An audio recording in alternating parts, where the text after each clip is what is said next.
السلام عليكم اعزائي المشاهدين، مرحبا بكم معايا في قناتي وقناتكم يوميات بشرى ياسمين. اليوم البنات غادي نقدم معكم بسبوسه بالبرتقال، كتجي خفيفه ورائعه، والاهم انها كتجي لذيذه بزاف. بقوا معايا حتى الاخر ديال الفيديو باش تعرفوا على الوصفه كامله ان شاء الله.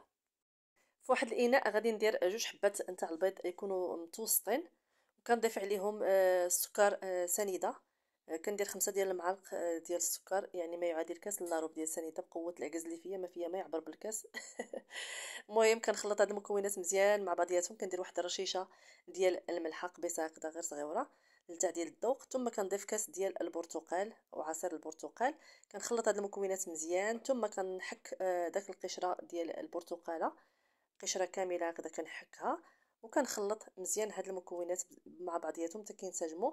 ثم كنضيف نص كاس ديال الزيت البنات، فقط نص كاس، ونخلط مزيان. صافي كنبدا نضيف السميده عندي هنايا جوج كيسان ديال السميده. كنضيف كيسين من خميره الحلويات، يعني كيسين، كل كيس فيه 7 ديال الغرام، ما يعادل 14 غرام المجموع. ثم كنضيف الكاس الثاني ديال السميده، وانا كنخلط هاد المكونات مزيان حتى كينسجموا هكذا. كيف ما كتشوفوا الخليط راه جاري البنات ماشي قاصح.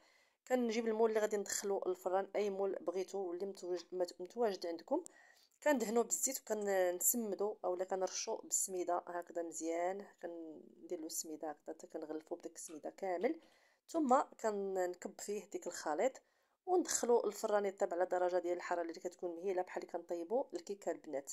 من بعد ملي غادي يخرج من الفران نرجع معكم. من بعد ما خرجت البسبوسه ديالي من الفران البنات وهي مازال سخونه، كنسقيها بواحد الكاس ديال العصير. الا كان العصير حامضه البنات كنفضل انكم طيبوه وديروا معاه السكر حتى كيغلي وتخليوه يبرد عاد كتسقيو به الكيكه، عفوا البسبوسه. المهم ملي تكونوا كتسقيو شي حاجه سواء الكيكه اولا البسبوسه، الا كانت سخونه كديروا لها البارد، العصير يكون بارد، والا كانت بارده كديروا لها العصير يكون سخون، يعني ديما العكس. صافي هنا من بعد ما سقيتها بديك الكاس ديال العصير كنجيب المربى ديال المشماش اولا النباج اولا العسل اللي متواجد عندكم، كندهن به الوجه ديالها وكنزينها. التزيين كيبقى اختياري البنات باش ما بغيتو تزينوا. انا زينت هنايا بالكوك، زينتها بالكوك. وبغيتو تزينوها برقائق اللوز اولا الكاوكاو ولا الكونكاسي، المهم اللي متواجد عندكم البنات. ماشي ضروري يعني انكم تقيدوا بشي نوع ديال التزيين، المهم التزيين كيبقى اختياري كيف ما قلت لكم. هذا هو الشكل النهائي ديالها البنات من بعد ما زينتها. كتجي خفيفه بزاف.